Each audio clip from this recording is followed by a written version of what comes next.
Hi, everyone. I'm Mark Nathan. Thank you very much for having me. And I want to make sure that everybody knows this is the CPG track for Austin Startup Week. We've got a fantastic show for the entire day, but we're kicking off the right way with discussion about the most important thing in CPG world right now, which is basically optimizing for online DTC and Amazon. So with that, we've got the people that are on the panel today, Chris Moe from Cartography. We've got Carolyn Rowe, and we've got two of my very favorite people, Dee Dee Bryant and Shannon Davenport, who also went through SKU. Shannon went through SKU, and Dee has got a fantastic brand, which she's going to talk about, which is very much a digital first brand. With that, I think I'm going to get out of here and let you guys go. But thank you all very much for coming.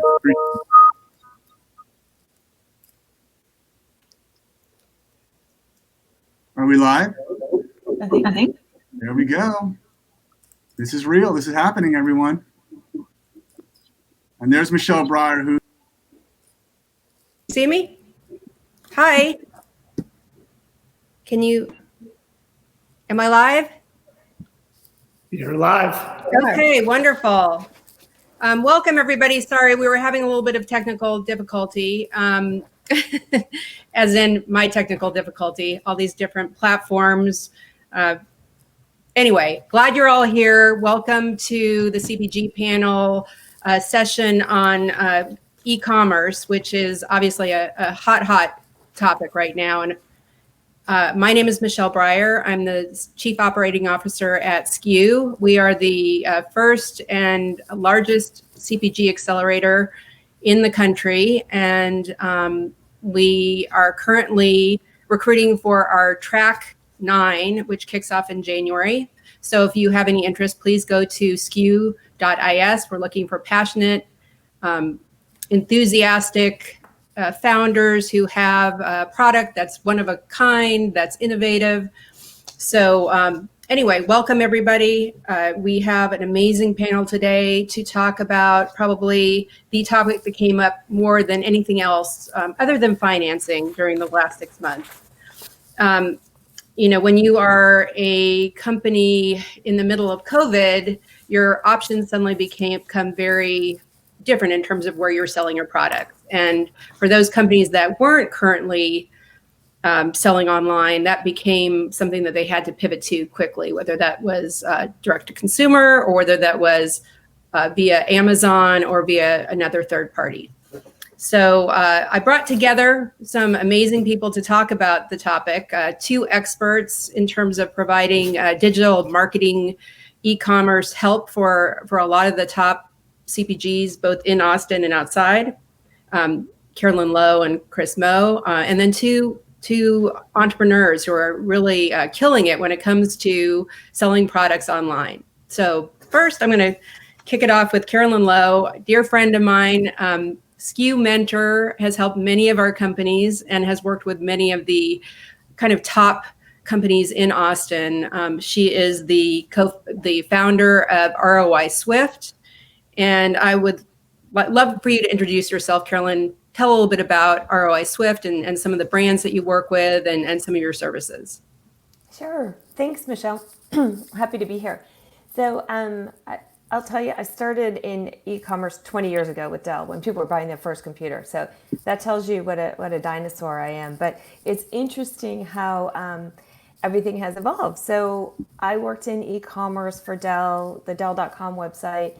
Really found that I loved when we were small and scrappy and we were the bottom in market share. So I worked for Dell for many years, and then I took some time off when I had my children. Then I went back to a mom and baby company that was a emerging brand, and I worked for them and grew them, and then went on.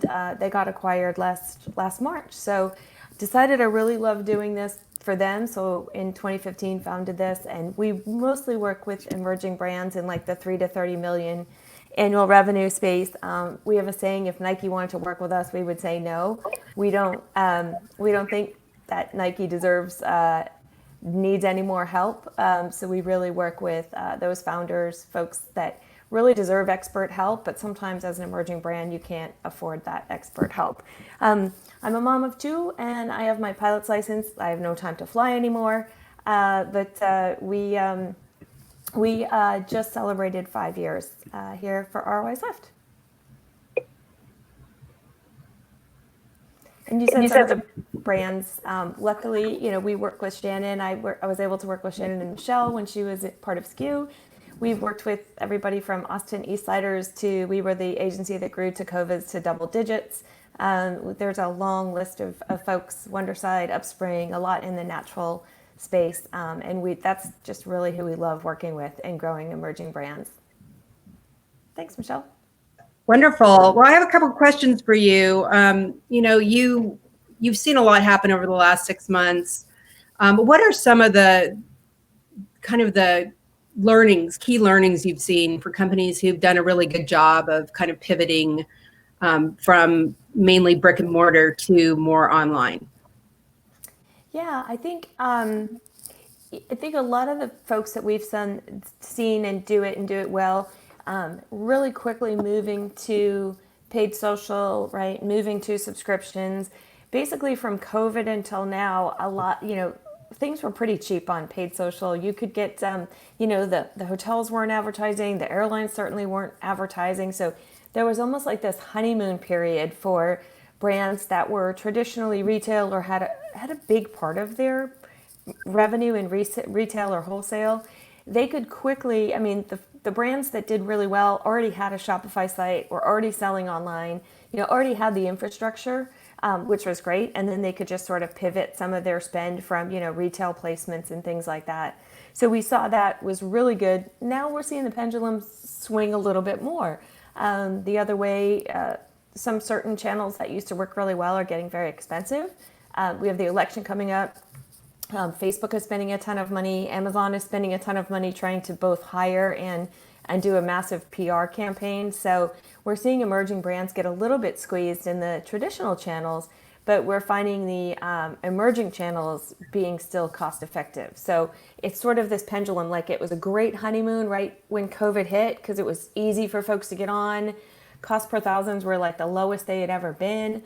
Right after COVID, and now we're starting to see that upswing. And so brands are constantly having to evolve and roll with that. Same with us. Snapchat, TikTok, all of those platforms are like what Facebook and Instagram used to be many years ago. Since we have a lot of startups out there in the audience probably wanting to know, they hear about, I need to be on Amazon. I should have, my own e-commerce site on my website. How do you balance that? How do you make that decision about how to sell your products online? Sure. So I will tell you, one of our brands that was purely direct to consumer, did not have any retail outlets, had no wholesale, wanted to do Amazon. And we said, that's a bad idea. Don't do it. Don't do it. Don't do it. We got all the way down the road of loading their 800 SKUs, every size and color. And I was dragging my feet. I was like a little kid who just didn't want to get in the car. And finally they said, hey, we're going to pull the plug. We're not going to do this. We're going to stay direct to consumer. Probably one of the best decisions they ever made. So our strategy is, if nobody can get your product anywhere other than your website, stay direct to consumer. The second you go to retail or wholesale, and Shannon can tell you this too, somebody's going to throw it up on Amazon. So you have to be there. So for our brands that are in, Target, or if they're in grocery, you've got to be on Amazon, and you want to own that experience. We still like to, push as much as we can to direct to consumer. I've worked with Amazon for the last 7 years, and, we're a certified Amazon agency. We're a seller network partner. We're like, but even then, we're one of the top folks in the country to work with Amazon, and even we still can't always get through to them, meaning, you're at the mercy of them. They're all about the customer, and they care less about the brand and less about the seller. So we really push folks to own as much as you can through your D2C channels. But Amazon is sometimes a necessary evil, if, especially if your product's distributed through UNFI or KeHE, they'll give your product to anybody. I know working with you and Shannon on our team at SKU, one of the things that really was amazing for me to see and for me to learn was as a young startup with not a big budget, you were able to show a lot of these, I guess they're hacks in terms of things that you can do to really increase your sales on your website and for D2C. And I don't want to give away I don't want you to give away all your secrets, but are there a couple that you would be willing to share with some of the people out in the audience that might help them, see a bigger return? Yeah, absolutely. So I think Shannon did a great job, first of all, having good product pages. There's 3 things that we feel like every brand owner should know. And even if it's not you, your VP of e-commerce should know, right? What's my conversion rate? What's my page load time? Conversion rate, and what is my mobile experience, right? So, simple. If you're on Shopify, right, it takes 2 seconds. Install all your pixels, your Google Pixel, your Facebook Pixel, all those pixels. Install the Google Shopping app. So, I think Michelle and Shannon and I did this in like 10 minutes in the SKU offices. We just set up her product feed, and Google now has free product feeds for emerging brands. You don't always show up for free in those shopping listings, where you can see a product and a price, but that really helps. And Shannon and team did a great job optimizing. What we see a lot is simple things like, hey, make sure that at the very bottom of your Shopify product page, you can change the title and you can change the SEO, like that description, that 160 word recommended description. So just go ahead and do that. Get that product feed, get that set up. It's quick if you know what you're doing. If you're not, talk to someone who does. But we set up a little product feed for Shannon, and we have this like penny campaign, and she doesn't have anyone, she basically just branded campaign and a Google Shopping. And that's one of the few things that you can do to make money in your sleep, is just, if you don't show up first organically, meaning if you have like someone who's got a similar name, we have a couple brands who have a similar name, and especially as a startup, you're not going to show up. So first thing to do is, if you don't show up on page 1 for your search, just buy your branded terms, and that way you look legit, because if people can't find you and you get this great press, it's not great. And then just do this, what we call penny campaign. We set up for brands. If they're searching for Shannon's body plane, they'll find it in Google Shopping, and she'll pay a penny. So we just bid a penny, so at least you show up. She doesn't have to manage it. Her team doesn't have to manage it. You don't need to have, so at the very bare bones minimum, do that. If your site isn't at 4 seconds or less, go ahead and get it optimized. There's a couple companies in town we recommend for that. We don't do that, but we won't take on anybody typically who converts at less than 2%, because you're going to throw good money after a bad website and you're never going to make money. And then we've had a couple of mobile experiences where, look at your own site on mobile, look at your Google Analytics, see what percent is mobile versus desktop. And so we've got, a couple of folks in town which will do those 3 optimizations for like $3,500. So before you go spend a dime, they'll work on your product detail page, right? That's the most important, because people are going to look at the page. Are they getting everything they need? Is it laid out well? Is it quick? Does it load? And then Google, our partners at Google here in town have told us that for every second after 4 seconds, you lose 40% of your traffic. So, it doesn't matter how pretty your website is. If it takes 5 seconds to load, you've lost 40% of your traffic. Wow. Carolyn, if you don't mind putting your contact info in the chat, I'm sure there's going to be some people who want to contact you afterwards to kind of learn those secrets from you.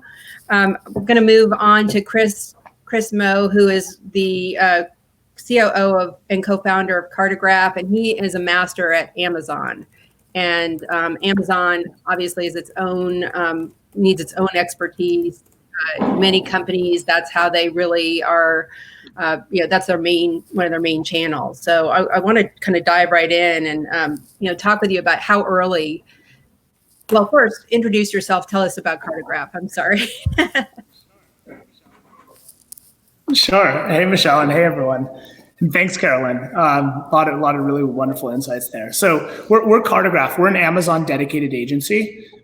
We work with about 40 different brands in the CPG space, focus on food and beverage. Some of our clients who might know, we work with Justin's Nut Lily's Chocolates, Four Sigmatic Coffee, Milk Bar, and Pop Chips. So kind of food brands that you generally see in a Whole Foods is kind of who we work with. And so my background is I worked at McKinsey & Company for about 5 years. before jumping to start Cartograph with my co-founder. And my co-founder, John, he built the first Amazon team at GE in their consumer electronics division, decided that extension cords was not his life's calling. And so we decided to get into natural foods instead. Obviously it's been a good decision for you. So talking about Amazon, I know for a lot of, young startup companies, it's a question for them. When and how do they start selling on Amazon? And I'm sure you get that question all the time. So what do you tell them, and how do you work with them to get on Amazon? Yeah, so I'd say there's a couple different, you could consider them phases of being on Amazon, and really echo a lot what Carolyn said, that Amazon is something that you don't want to take lightly. You want to be very deliberate in what your strategy is. In our world in food, there aren't that many brands that can just live in digital. And so oftentimes Amazon, just because of fulfillment costs, is a more practical channel for you to get on. I would say that if you're a brand new company, making sure that you have good quality listings, you start building reviews and have really good content, telling the story of your brand is really important, kind of from day one. Generally speaking, we say wait at least a month of selling the product elsewhere and make sure you really have a good sense of the feedback of your product. What do people like about it? What is the messaging? Because you don't want people to buy your product on Amazon and say it didn't deliver on the promises that you said.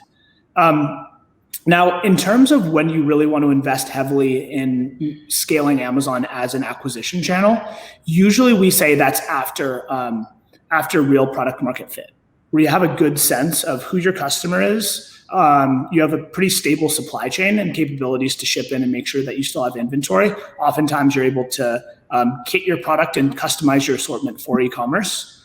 And then usually it means you've taken on some outside investment, because typically scaling on Amazon is expensive. It'll be challenging on your margins. It can be profitable, but you're going to want to make sure that you're able to really make some investments. What are some of the kind of best practices for working with Amazon? I mean, if you were going to outline maybe 2 or 3 that you always recommend.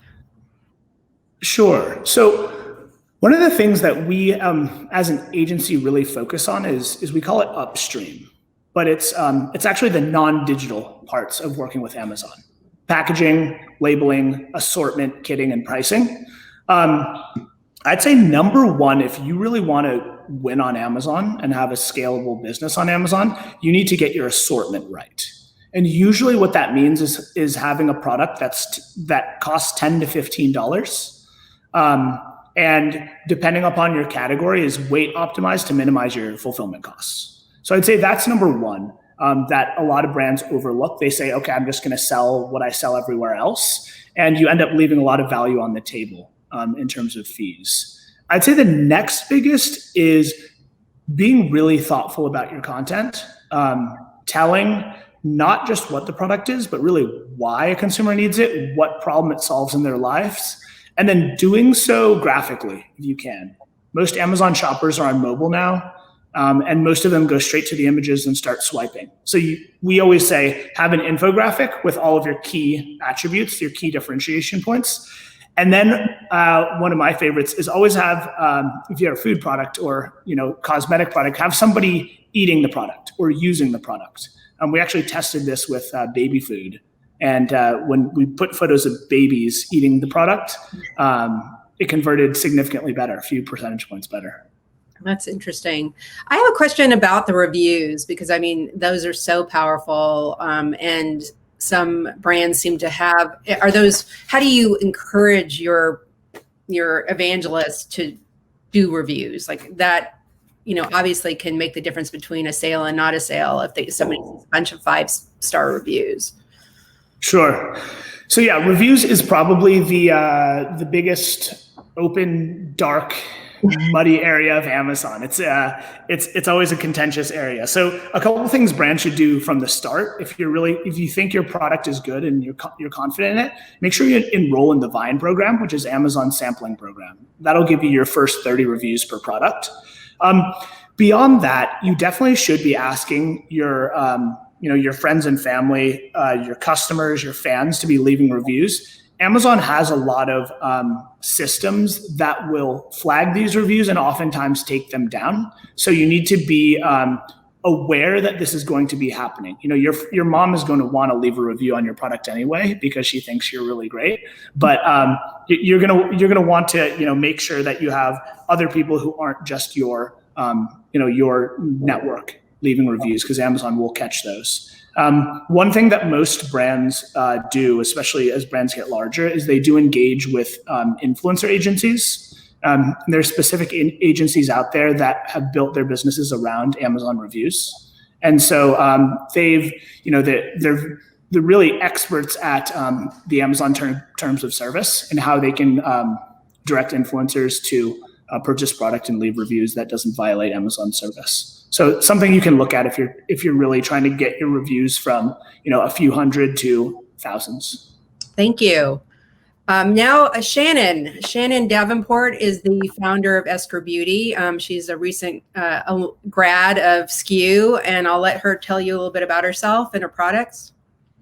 Hi, good morning. My name's Shannon. I'm the founder of Esker, and we are a premium natural body care brand.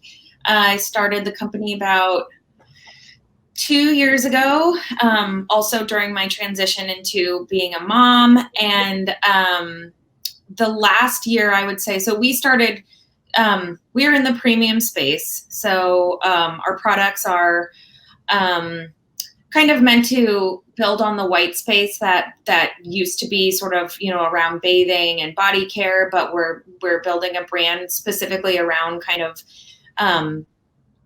relaxation and rituals in the bathroom. So taking baths and showers as kind of a form of self-care and building a little ecosystem of tools and products around that. We started primarily, I had a full-time career kind of as a consultant in the CPG and beauty industry. And so I didn't want to leave my job until I knew that I had a viable concept. So I started primarily in wholesale because it was just a lower barrier to entry. And we are still bootstrapped, so we're very budget conscious. And it wasn't until I had a little bit of momentum with buyers that I started to realize it was a real viable business idea. And I would say probably starting last year is when we really started to focus on our D2C business. So I know there's a lot of new brands that start purely D2C, and we're a little bit opposite in that we have kind of been learning how to optimize our D2C business as we go. And I would say now we are probably like 80% direct sales and 20% wholesale. When we started, I would say it was probably opposite. So that leads me into kind of the challenges and opportunities of pivoting to an online business. I mean, that can't have been easy. Yeah, I mean, it's I think this is one of the hardest parts as a founder to figure out, because especially if you're bootstrapped or you don't have a lot of cash, this is like the easiest way to lose it if you don't know what you're doing. Or if you have somebody who you've hired that doesn't know what they're doing. And as a founder, it's really hard to know the difference, right? Because,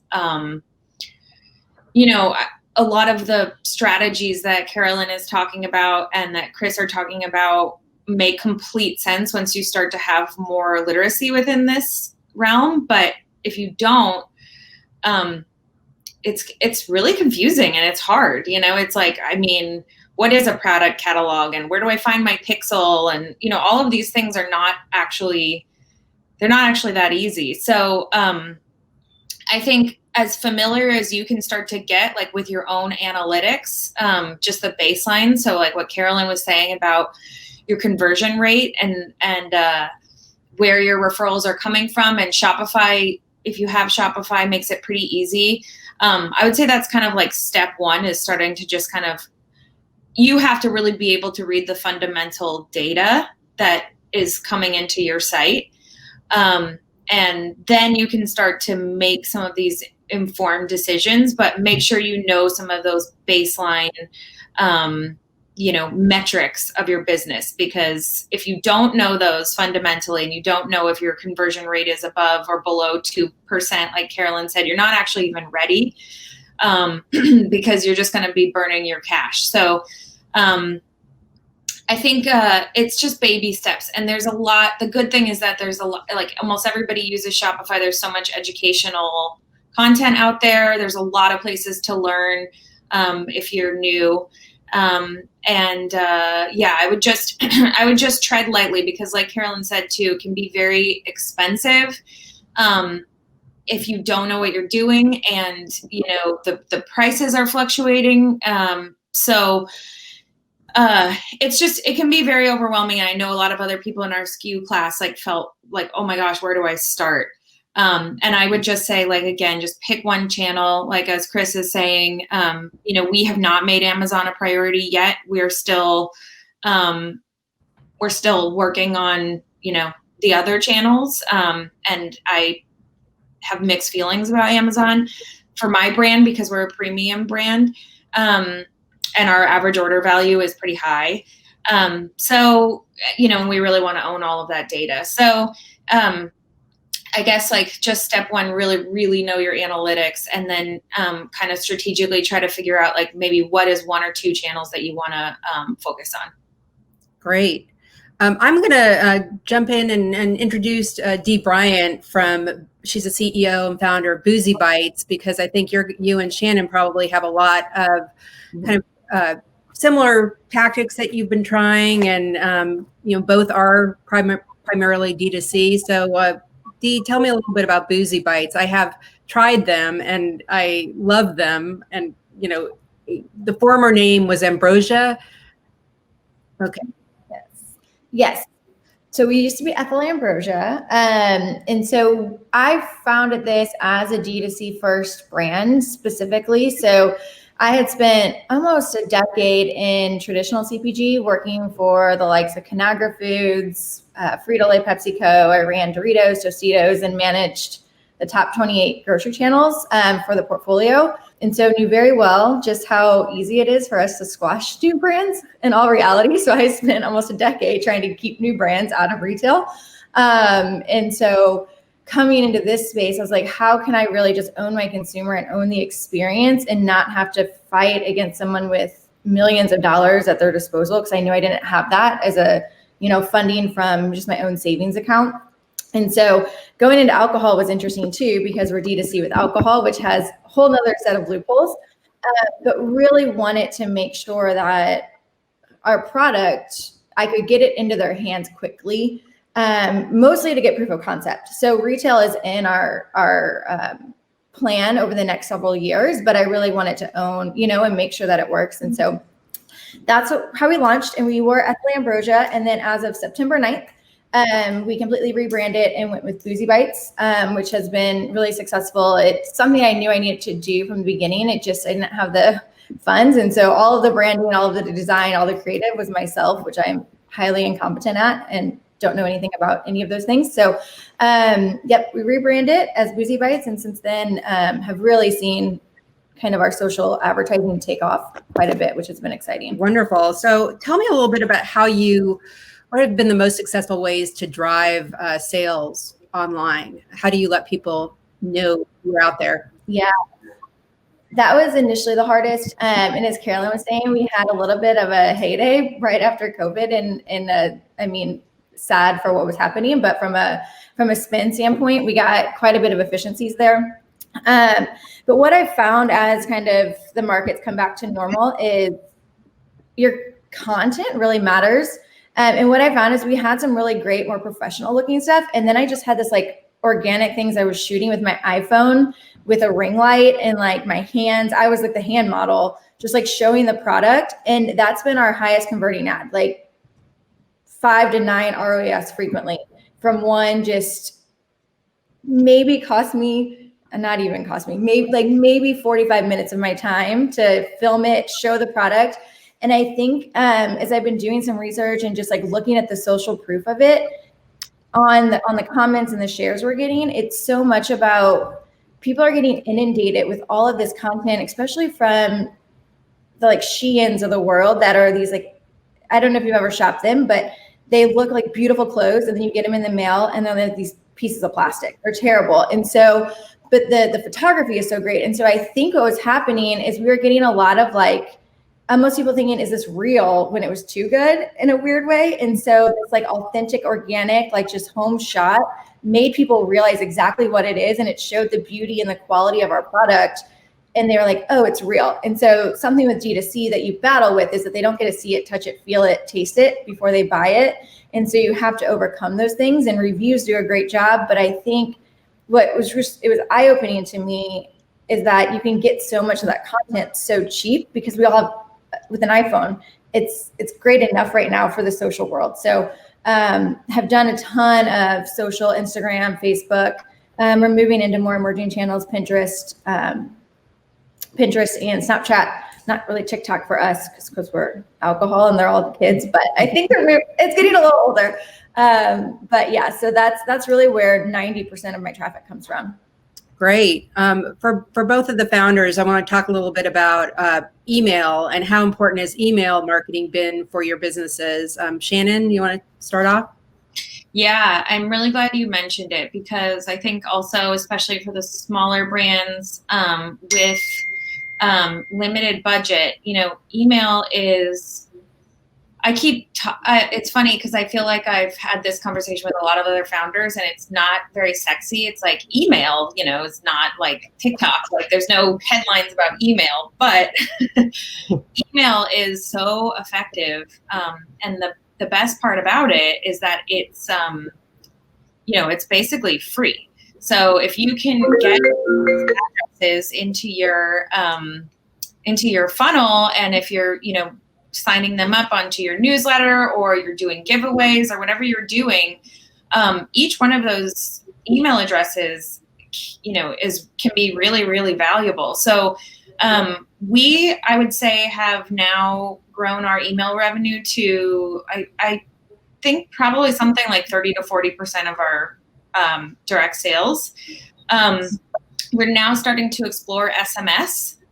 So we have just launched a partnership with an agency that does SMS, and I'm, to be honest with you, I'm pretty excited about that for holiday. I don't know if anybody out there has ever gotten any SMSs from brands. I think everybody's kind of exploring this new territory and figuring out like how much is too much in terms of, sending people texts, because it's so highly personal. But I think, I know a lot of founders and a lot of brands don't focus on email because it's, a lot of work. You've got to create the content, you've got to load it in, you can't unsend it once you send it, so it's pretty high pressure. But it can convert really, really well. And, it's so much cheaper. And to Carolyn's point about, what's happening with the bounce back and the markets, fluctuating within, ad spends and the election and all this stuff, your email costs are never going to change. So for us, for holiday in particular, we are really focusing on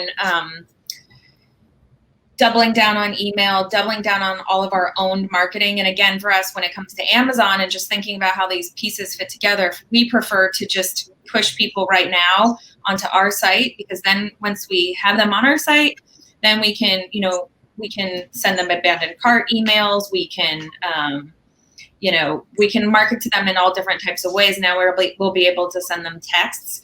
And, going into the holiday season, I think that's going to be more and more valuable as everything else gets really expensive. And we, we're too small. We can't compete with the big guys, but if we have our own audience, then we will be able to really convert them. So that's what we're pretty excited about.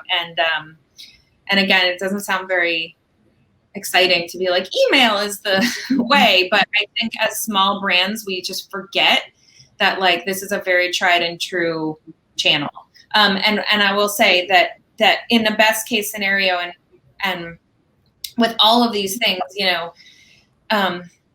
you want to try to keep them connected as much as possible. So what we've been doing with Carolyn and her team is actually trying to link them up with the team that runs our email, so that actually what we're going to start doing starts, and this is one of our hacks, I think, is we're going to do a lead gen campaign where we're just collecting email addresses with the intent of during holiday, when those ad spends get really crazy, doubling down on our email and SMS strategy. So if you can connect them all, and it can be hard if there's independent agencies, but obviously ROI Swift is amazing at being communicative and constantly thinking of new creative strategies. But for those two efforts to be linked up, for our email and our paid campaigns to be connected, then we're really maximizing all of the traffic, and we're going to be able to deploy the strategies that we need to coming up to holiday in the most efficient way. Great. Dee, have you seen a similar? I was going to go a little bit of that in that. So we actually just moved from MailChimp to Clavio. So all of you guys out there who haven't done that yet, I really highly recommend it. Nothing against MailChimp. Clavio is just amazing. And I was going to say, if you're going to spend any money on social, don't do it until you have all of your email flows set up. And so that was something just coming in as running my own stuff at the beginning. And I didn't really, to me, I was like, email, I hate emails. I have over 100,000 unread emails showing on my phone. Like, I am not the consumer for this. And so I was like, why would I spend the time doing all of these extra email flows? Got on, brought in a new team who's been running it, and they wouldn't spend a single dollar on social until they had all of that in place. And we've seen insane results from it, because you're getting the consumer to your website, you're capturing that data now. And if you really want to own them and win them, the welcome flow, the abandoned cart flow, all of these flows that you can create are just, they're the most efficient way to get any business. I think last month we just started, we just moved over to Clavio, and it went up to 20% of our revenue, which Wow. and that's like within a quick one month change. So I would just really recommend it. And then you have all the other kind of email promotions you can do that Shannon was speaking to that are really efficient as well. But those two alone, I wouldn't do anything else until you make sure you have both of those set up in some efficient way. Sorry, I was losing my. Go on. And when you send them up, you don't have to set them up again. I mean, they just, once you've got your welcome series and your abandoned cart, you, like Carolyn says always, you set it and forget it. So goes a long way. Great. Well, we have a short amount of time left, so I want to kind of hop back to Chris and Carolyn a little. There's a lot of startups that are probably listening to this, and it's like, oh my God, my head is about to explode. I'm hearing all this, like from these founders who seem to know what they're doing and have it all together.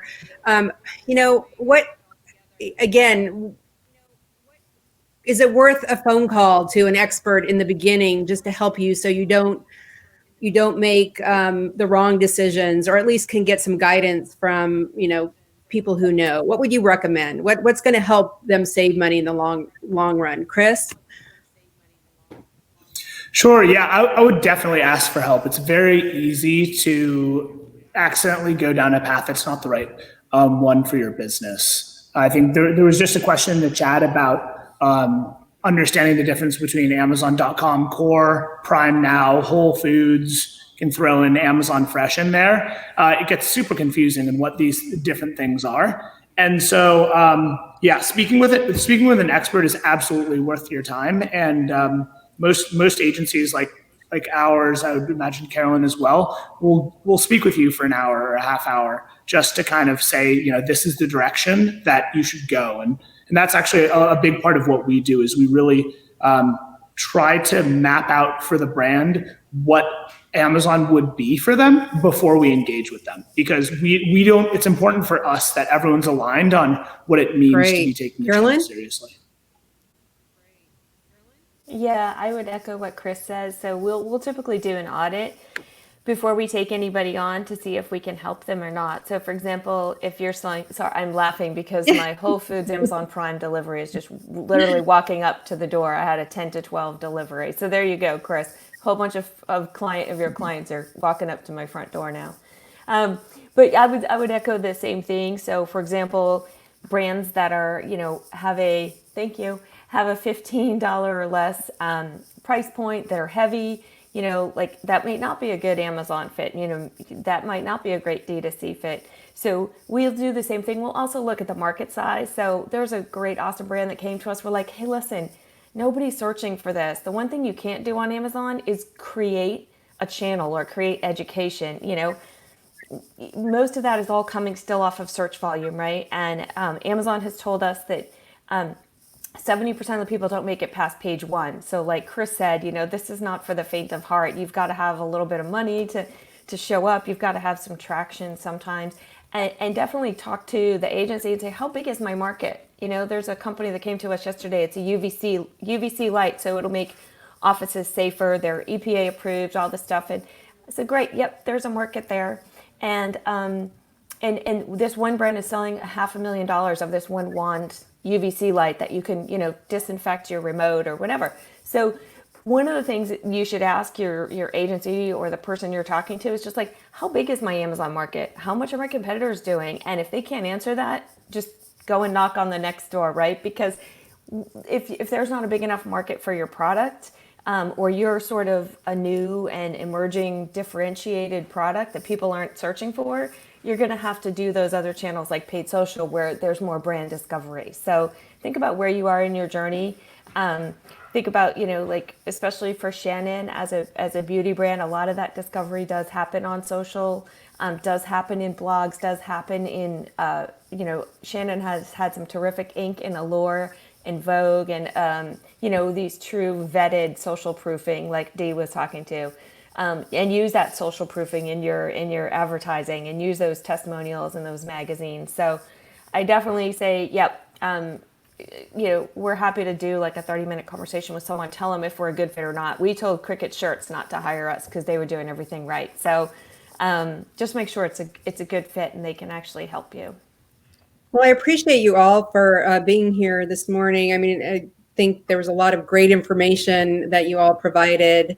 I do encourage you to reach out to Chris and Carolyn just to get some information about whether they might be able to help you. And then if you are interested in applying to SKU, we encourage you. We're looking for that next group of really innovative companies. So that information should have been shared with you in the chat. But please do reach out. Thank you all. And we are going to be going into the CPG Wake Up with the amazing Mark Nathan. So enjoy the rest of your day. Hey, Mark. Hey there. Thanks for having us. This was a great session. We really appreciate it. I was blown away. I know there's a lot of information there. A lot of people were taking a lot of notes. There was a really active chat, which means that people were really interested. I knew it was going to be great. I'm just glad everybody else figured out it was going to be great. And so thank you all very much for joining us. And we are going to dive into the next Wake Up CPG session, which I'm hosting and hop in. So if you'll all click on sessions, not panels, we'll hope to see you there soon.